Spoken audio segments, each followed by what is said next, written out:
Ollie Hoyle, catering manager. Peter Molar, doorman. Ricardo Oliva, concierge. Ulrich Edwards, concierge assistant. We've got you. Linda Anderson, cafe owner. Ioana Gheorghiu, junior sous chef. Nuno Pinto, bartender. Mark Black, head porter. Andrea Demir, receptionist. We've got you. Aaron Dixon, apprentice chef. Federica Pinna, pastry chef. Sabino Mazzone, pastry chef. Himari Bochke, barista supervisor. We've got you. Sean Maharjan, sushi head chef. Mitchell Collier, duty manager. Anna Grabczewska, public area cleaner. Whatever you do in hospitality, isn't it good to know that someone's got your back in case anything goes wrong?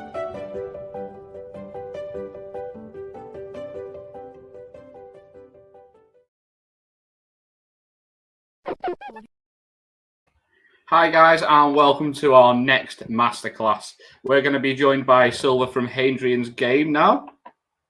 Hi Silva, how are you? Sorry, no one could hear you then. Are you all right, yeah? Yeah, we're good here, thanks. How are you guys doing? Good. There we go. That's better now. Thank you. Yeah. So just talk us through a bit like what we're going to be doing today. I'm just going to talk about a very small amount about pigeons and what they eat and what makes them a pest species, which makes them sort of harvestable product. So we can then protect certain crops, but we can also have a very edible flying steak is my favourite meat. It's high in protein, high in nutrients, and it's dead easy to cook. You can get it massively wrong, mind, but we'll talk about the crop contents of a pigeon. These pigeons came in on Saturday night. They came in at about 8 o'clock, and they came straight off the field. And I opened the crop earlier. They're not very full at the moment, these crops, but these guys were having a good old mooch on clover. Let's have a look. And the colour of the fat at this time of year is bright yellow. We've had a really, really mild winter. And these guys are absolutely covered in a very, very unctuous fat. I don't know if you can see that there. It's very yellow. It's very yellow. Mostly you don't get fat on pigeons. They are a flight bird, so the moment they see you, they're up and away. But generally, when I'm doing a demo like today, I'd be at the Northumberland County Show if I wasn't here. And thank you very much for having me. I really appreciate it. Long way from home, technically. It's great to have you. It's fantastic, and I just I've heard a lot of people extolling the virtues of game. Did you say the guy just before me was doing venison? Yeah, he's doing venison heart tartare, and he's putting it with a truffled yolk and a miso espuma. Sounds amazing. And that's the thing, is that heart's a very unusual thing to cook with venison. You don't get a lot of it because of the nature of the way the game is harvested. Usually that would be left in the field unless you ask for it specially, so that's known as the pluck. For those people out there who are looking to purchase from their local game dealer, anybody that is looking for game at the moment, Google it in your local area. Most areas have got a really good quality game dealer in their area, and they should be pushing out good fat plump pigeons like these guys, either breasted off the fillets or oven ready.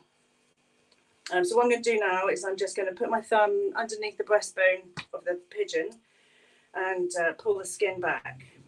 So these have been in the chiller since Saturday night. So we get them in, we put them into trays, we get in as many as we can because we love pigeon and we love to cook with it a lot. It's very versatile pigeon, isn't it? Oh yeah, totally. You can have it in very thin strips. One of my the household favourite here is pigeon anyway, but we'll just go and buy a margherita pizza from up the road, and we'll add very thin slivers of the pigeon meat to it. It cooks in no time, and you can get pigeon very wrong cooking with it, overcooking it, because it's. You can see here there's very little fat. I don't know if you can see that. You can see there's very little fat on that, and that's the same all over the body of the pigeon. There's very little fat on it. So when we're cooking with it, which I love to do, I tend to use a lot of butter. I'll just open up another one, see what the crop was like in here. These all shot on the same field, so I'm guessing they all had the same dinner, or not. This is a really great opportunity when I'm doing my demos to talk to children and engage with them massively. Children are fascinated by feathers. They're fascinated by ecology of species. They're fascinated by, where's the brain? What's this big muscle? I talk about the gizzards quite a lot because good gizzard health in any bird is essential. And the gizzard acts as a grinding tool because the majority of the seeds, husks that these birds will devour, and they fill their crops. Sometimes the crops are heavier than the actual bird. Sometimes we've taken out 400 or 500 grams of wheat or barley, which is significant to somebody that's growing that crop. You're losing that every 200 or 300 of those every day. It soon mounts up. It then becomes what's it called, an economically viable product in the harvest of the wheat, or barley, or weight. Right. Like we were talking the other day about pigeon, weren't we? Before we did a live, and we were talking about a dish I did a little while back with rhubarb and black pudding. Oh yeah, definitely. Rhubarb's massively in season now, and it can be quite sweet or it can be sour, and both of those tones go well with pigeon. I used all my beetroot. I used up all of my rhubarb the other week. We have a little catering trailer called For the Love of Game, and we make all of our own vinaigrettes because we want to eat this stuff that we're selling as well. So we're trying to make a really nice rhubarb vinaigrette, sort of sweet and sour and a bit punchy as well. It's hopefully it'll be very tasty. We did an elderberry one last year, and that went down a storm. That went down really well on just the plain venison burgers that we do just for the catering trailer. And obviously we sell those out as well, but at the moment we're on a bit of a downtime because we haven't got a lot of people working for us at the minute. We're just doing the same as every other game dealer in the country and hoping that it all comes back. Right, so what I'm going to do now is just swap this over. Change my gloves, excuse me. I knew I needed a wingman for this.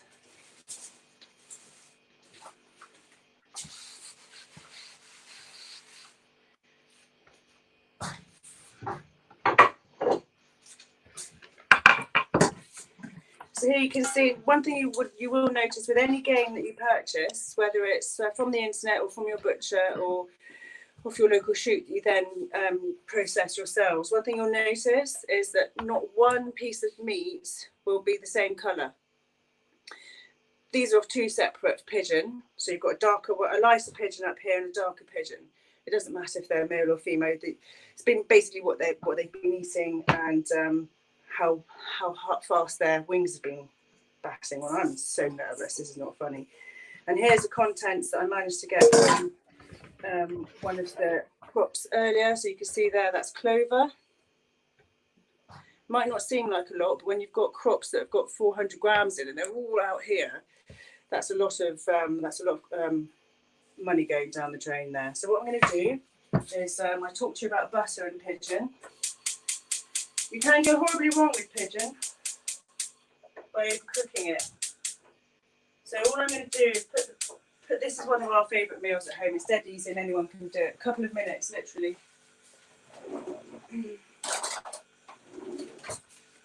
Good knob of butter. I might just do half of that. Actually, no, I won't. I'll put it all in. A good knob of butter. Everyone loves butter. More the better, isn't it? Well, yeah. I agree. Luckily, there's not too much fat anyway in pigeon, is there? No, there's no fat. Like I'll show you here. Look, there's so you can just see the very smallest amount of fat on that there, and there's none there. And it's not difficult. There is no fat on a pigeon. So what I'm going to do is get this up to, get the butter up to a smoking temperature. So just before it starts to turn the smoke a darker colour. You can help me out here, Sean, you're a chef. Yeah. Butter, smoking, just before it turns to that point of no return. Yeah, definitely. So another tip I used to do is put a little tiny touch of oil in as well. Then your butter to stop it burning. Should I do that now? Yeah, you can do. Is olive oil all right? Yeah, olive oil. So it just stops it going to that smoking point. Nice. Every day's a learning day when you don't know how to cook. So, yeah, if you know me 20 years ago, you would be asking the question, what on earth is that woman doing out there? She can't cook the toffee.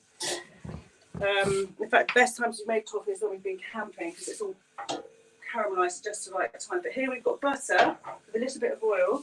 Just getting that up to a nice heat. If you can.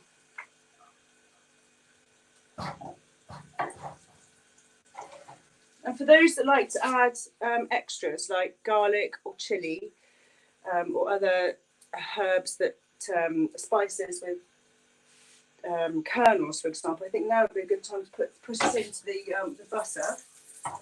So what we're doing is we're just going to get these 2 pigeon fillets and put them backside down into the butter. I'm just going to leave them there for a minute. A minute on one side and a minute and a half, 2 minutes on the other side.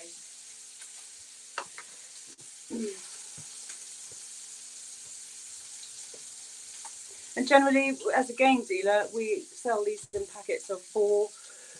And we sell them hand over fist, actually. I'm pretty sure any other game dealer at this time of year is, well, hopefully they're open. The guys I've spoken to have furloughed all of their staff. Had quite an issue before COVID-19 kicked in with general licences and new rules around going out and shooting, which is all good. Oh, it smells amazing. So we just got the butter going round and round like that. It's gone all nice. So the butter's got a bit of a caramelly colour.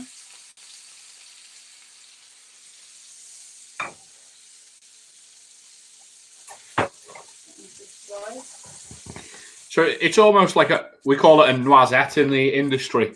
So it's nut brown butter. So it gives it a bit more of a nutty flavour as well, which pairs quite nicely with the pigeon as well. Well, there we go. We've had that in for a minute. And you can see how, oh, it smells amazing in here. You can just see how it's gone very, very brown. There. And is that caramelised, Sean? Yeah, definitely. Looks lovely, that. Like I said, it's a family go-to favourite. Everybody can cook it. You can cook these on barbecue. You can marinate them for a few hours with any sauces that you can get out of the supermarket. I've done that a few times. There's loads of cheats that you can do with this. Gin washes it down very nicely as well, because the juniper and the gin works really nicely with pigeon. Is that right? Okay. Yeah. Yeah, that's the thing about working in isolation at the moment, isn't it? It's all of these great ideas come out, and you really want to connect with people, but everybody wants to connect with the same people. Yeah, definitely. It's tough going. We've done quite a lot of collaborative work whilst we've been downsizing. So I've managed to do some R&D at home with the pastry, which I'll tell you about in a moment for the pie. So that's 2 minutes.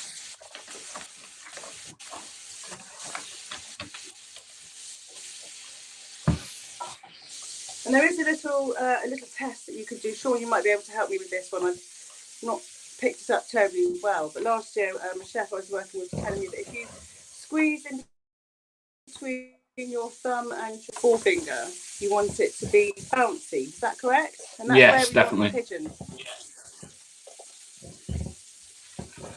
Let me get this right. So it's all about touching your fingers there. So depending each one. So it's rare, medium, well done. Right, okay. We'll put this out here. And the biggest mystery for me when it came to cooking meat, I was vegetarian for a long, long time and didn't have a clue how to cook meat. I was no bother.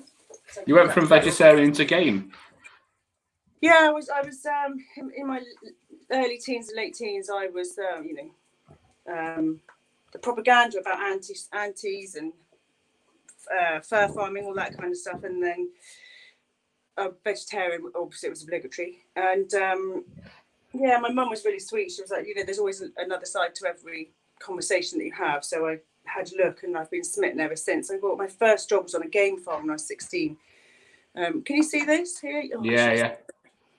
I can see that, and I can also bring you in. See how glossy it is there from the butter? What we want to do is just let that rest. So my best secret, the best thing I've learned is just to rest the meat once you've cooked it. And then I went to the garden just a moment ago and picked some dandelion, because dandelion's quite bitter. Goes really well with this. And just some general salad out of the bag. And I'll cut it into thin slices and show you where it's that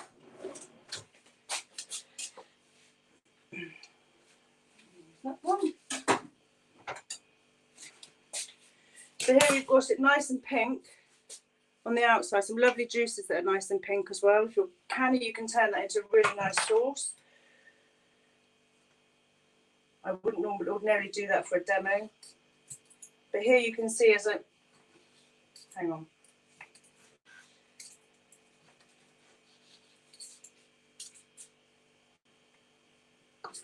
Just turning the tops of the fillet over so that we can cut through it and show you how lovely and pink it is in the middle. The reason it has to be pink in the middle is because the moisture is retained by the meat when it's pink. If it goes brown, it means it's lost all of its juices, which aren't too great. But I don't know if you can see.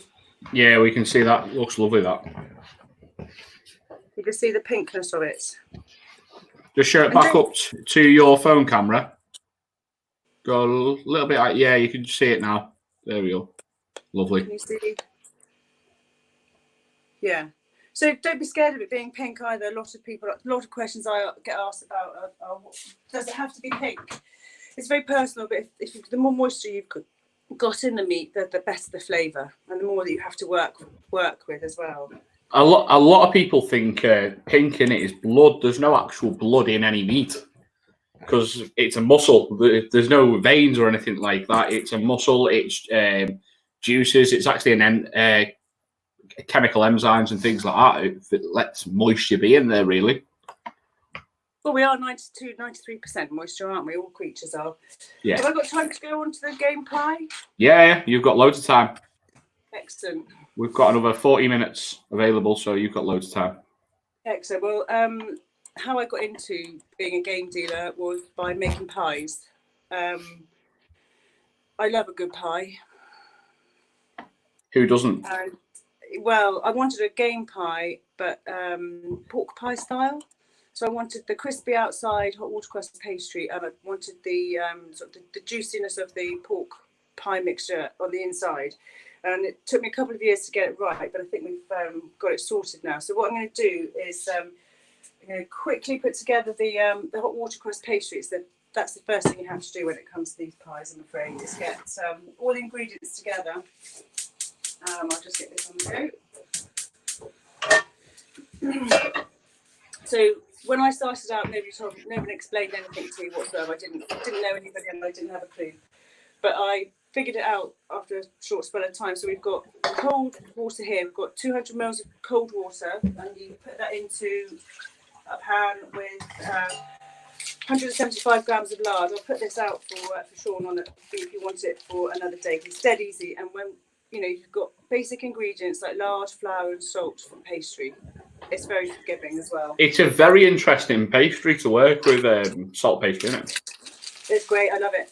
It's really forgiving. As a complete fraud in the cooking department, it's been very helpful for me because my hands are naturally hot and all the stuff that's not good for being a baker. So making this pastry, whilst it doesn't smell particularly nice when you're cooking it, the pastry itself is absolutely phenomenal. It gives that crunch and that crisp that I personally want when I'm biting into a nice pie. Excuse me. So what we're doing is we're just going to let that lard and water, come up to, it's not a rolling boil, it's just before then, it's just as the bubbles are beginning to pop. Any more than that and it becomes a bit dangerous. The water will overtake the lard and bubble out, and that's when you can have a dangerous issue. So just before it begins to bubble, and you'll spot that yourselves as you're cooking it. I'll bring it over if I can, but so lard and water aren't a great mix at the best of times. Obviously one's an oil and one's not, but then what you want to do is, whilst that's coming together, is get yourself 500 grams of plain flour. I haven't been specific to a particular brand, it's just plain flour. Anything that you've got at home will be right. Strong white flour, just white flour, plain flour, and a good pinch of salt. Now I use Maldon sea salt. It's not an advert. It's for me. It's been the best. I get heartburn with any other salt. And it's just the salt that's been giving me the common denominator of heartburn. And because we eat quite a lot of these pies at home, obviously I want to be using the best ingredients for me as a human being. So I've got that in there like that. Just move the mixture, the salt and the flour around.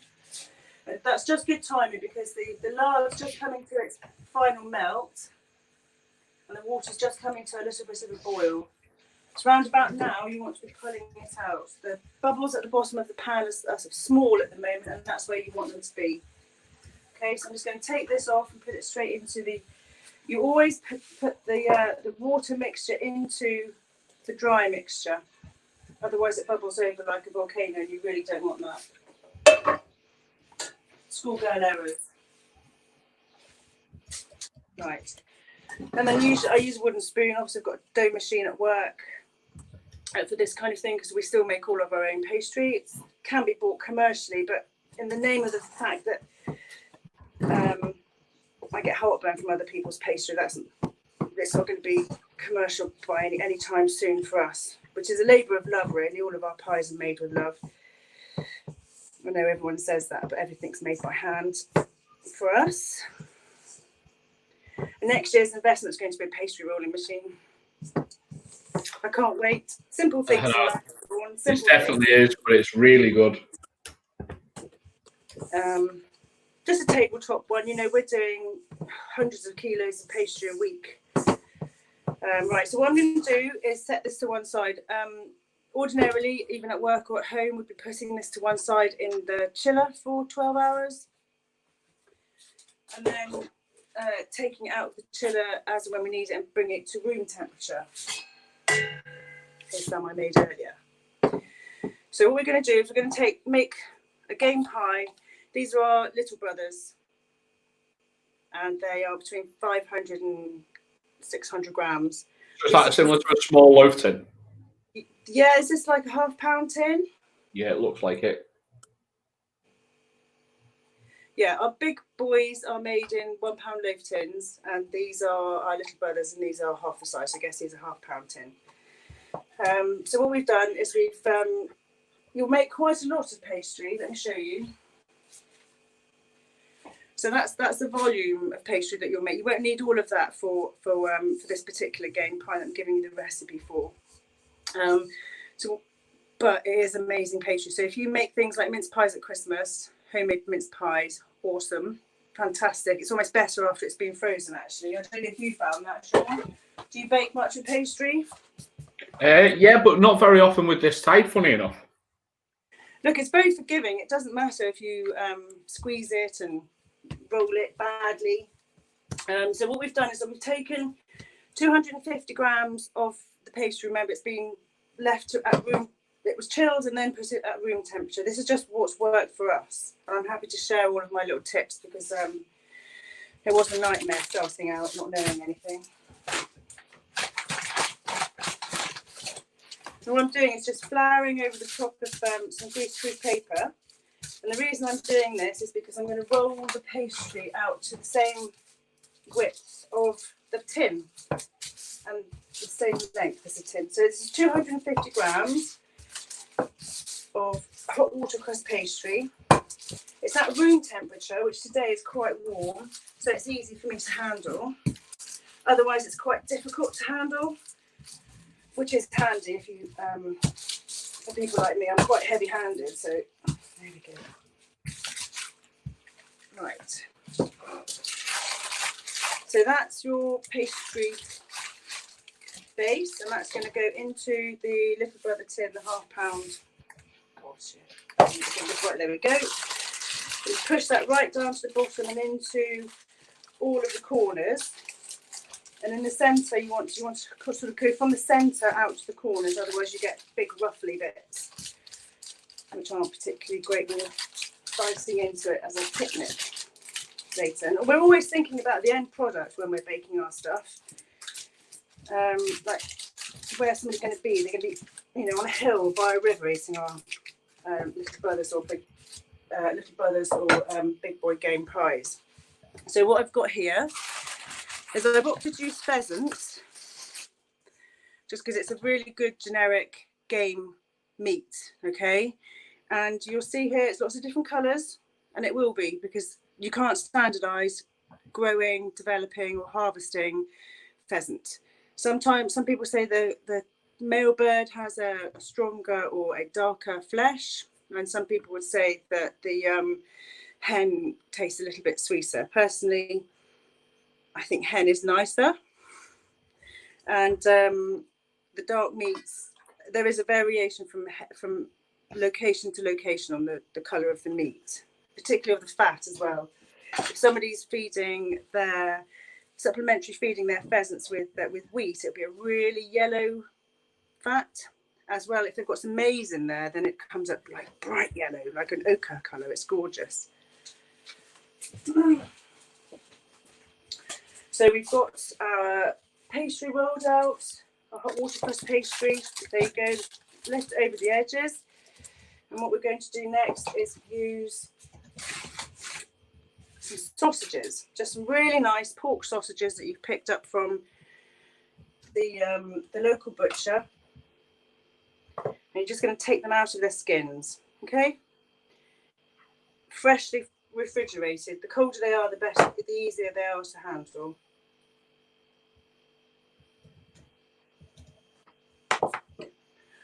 And I've also got my pheasant here. And what we're going to do is just put 200 grams of pheasant meat into the bottom of the tin. And I'm quite fussy. I like to do the pheasant goes in rows. So the bottom pheasant meat will be little fingers like this, and then there'll be the next layer will be the meat goes in the opposite direction. It's just a visual thing. When you cut through it, it looks amazing, and it smells pretty good too. Okay, so we've got a layer of pheasant here. That's our game meat of choice for today, and then we've got some sausages. This is just one sausage that I've removed from its skin at 75 grams. And you want to use the best sausage you can. The cheaper the sausage, the more fatty juices come out, which aren't too great to look at. And they also taste differently. So I'm just going to put this sausage meat in a layer like this, look. So that's just over the top.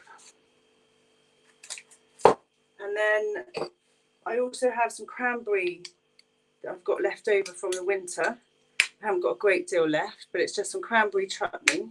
I'm just going to put a good layer over the top of that sausage.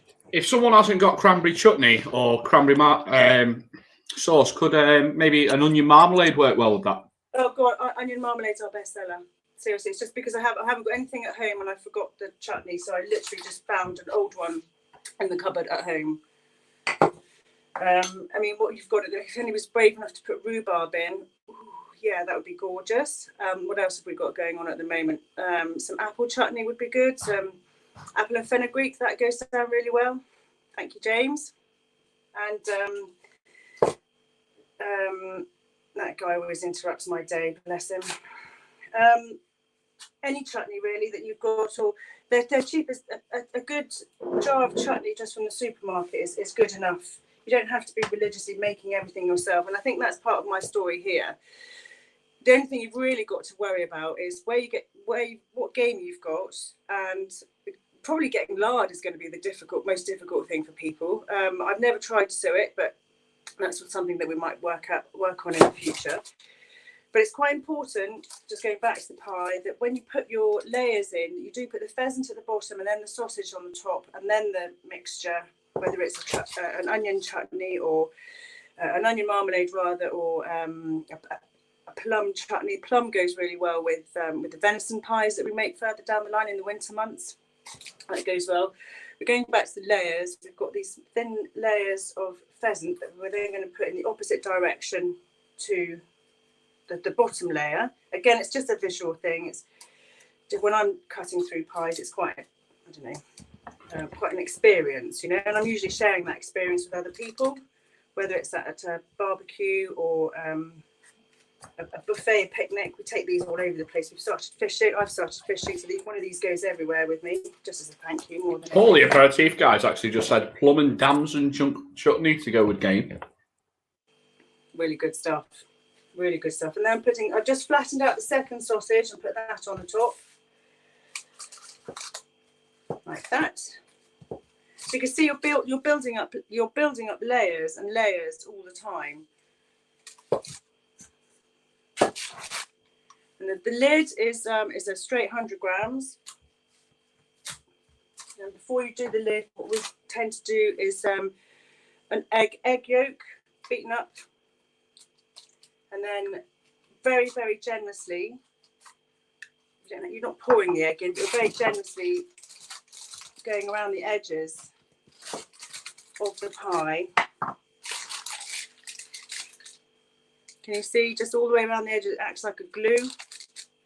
So I'm just going to quickly roll out our tops.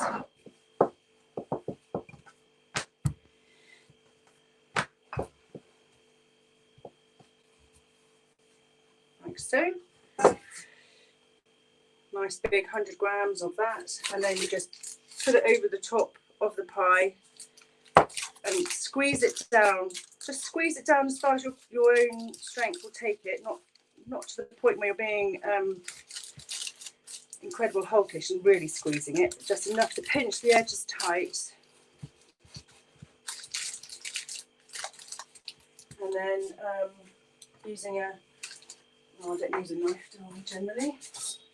I use one of these fish slices because it doesn't cut the greaseproof paper. It does cut it does slice off the excess pastry. There we go.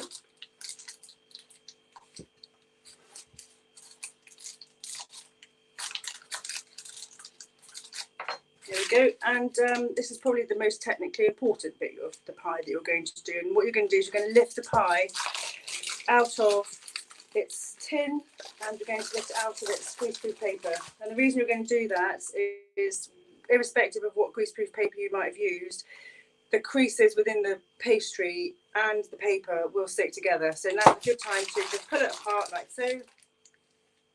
There you go, you've got your pastry pie outside, and then just push it gently back inside the tin. These are definitely a labour of love, honestly. We make hundreds of these each week, and everyone's made exactly like this. I don't think I'd want to automate it either, to be fair. I've looked at machinery for it, but I think I like people too much. We just need to make a lot of them. We'll get people making them. We're doing some, we're starting our first courses, hopefully, this winter. Teaching people how to butcher in the morning and then make their own game pies in the afternoon. So we've got a game pie here, which is now being egged, egg white, egged. There we go. And we're going to crimp the edges. And the way we're going to crimp the edges is by literally twisting our fingers like this on the pastry. So did you just use the white of an egg then? And no, I used the whole beaten egg. Yeah. Just one. And don't be frightened to pinch right down into the pastry. The first time you'll do it, you'll be delicate, but once you get a feel for the pastry, you'll understand that it is really forgiving stuff. There we go. If you can see that, one little pie. These, and for the artistic types, we tend to put little things like leaves on the onion chutney and snowflakes on the cranberry flavours, and they're obviously ones that we'll sell around about Christmas time. But that's one that we've just made. I'll just wash my hands, Jeffy. So how long will that take to cook? That's bang on 1 hour. You start at 180 for 10 minutes and you drop down to 165 for 45 minutes, and then judging by how well you like the pastry cooked, you can either whack the heat up to just over 180 for 5-10 more minutes, or take it out there and then. But this is one that's been in for an hour. No, lovely. So this is our little brother, and I can tell you that this has got red onion marmalade in it, onion chutney, red onion marmalade through here, and we can tell that because of the little motifs that we've got on the top. One thing I will say to anybody that either buys a pie from us or makes their own or buys it from wherever, the one thing you will need is a very sharp knife. Because the pastry is really very unforgiving, very tasty, but you know, let's just cut through it. I don't know if you can get that.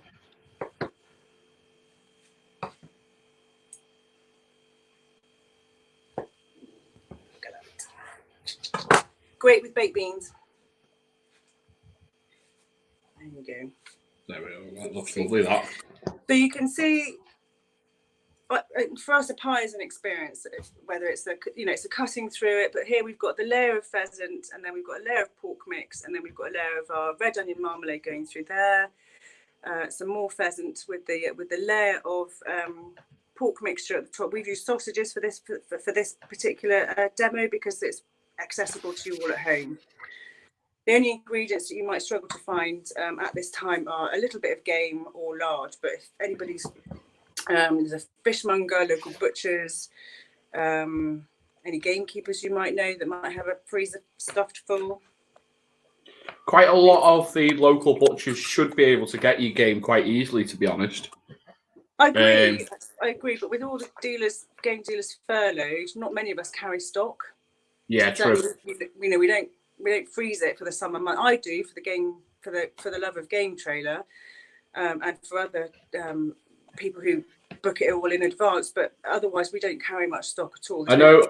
I know one supplier who are up in the north, in Preston Way, Johnson's of Swarbrick. They do freeze down their game because obviously some game products aren't available through all year, so they freeze theirs to actually help with that. That's right, because they changed the laws. The Food Standards Agency changed the rules a while ago, which means that we can sell game out of season. For years, we weren't able to sell it out of season at all. It's been a bit of a grey area game for many, many years. But our job as game dealers is we bridge that gap between the harvested product, and the food chain. So we're not very glamorous at all. This is probably the most glamorous I get, quite frankly.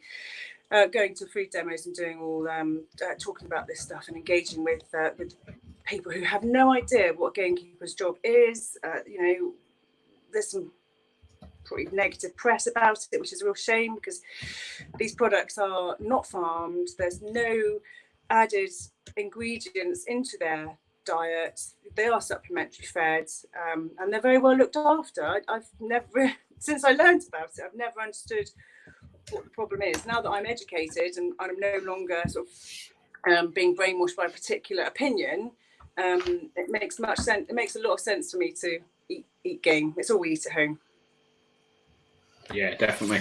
That was lovely, that, Silver. Thanks very much for joining in with the festival today. Hey, thanks for having me. Good work. And if there's anything else I can help you out with further down the line, just give us a shout. Happy to. It's been absolutely wonderful. So are you going to post the recipes up? Yep, I'm just going to go type them up now, and I'll put them up there for you if that's okay. It's quite straightforward. Yeah, that's brilliant. If I can do it, anyone can do it. Yeah, that's brilliant. So if we can find the recipes maybe in the comments or in the food tent later on for everyone else, that's absolutely wonderful. And I'm going to show you a quick story now, which has been up quite a lot recently, but it means a lot to us at the festival. and it's April's story. And unfortunately, as we found out a couple of days ago, we sadly lost April about 3 weeks ago. Hospitality Action is a force for good. We offer lifelines to people who work or have worked in hospitality and find themselves in difficulty or crisis. We help people set their lives back on track. But not all of our stories have happy endings. For April, a secondary cancer diagnosis meant the best we could do for her was to take any financial worries off her mind. I was diagnosed summer of 2018 with sarcoma cancer and attended Christie Hospital here in Manchester, and from there I've been on a journey with various chemo treatments and an operation.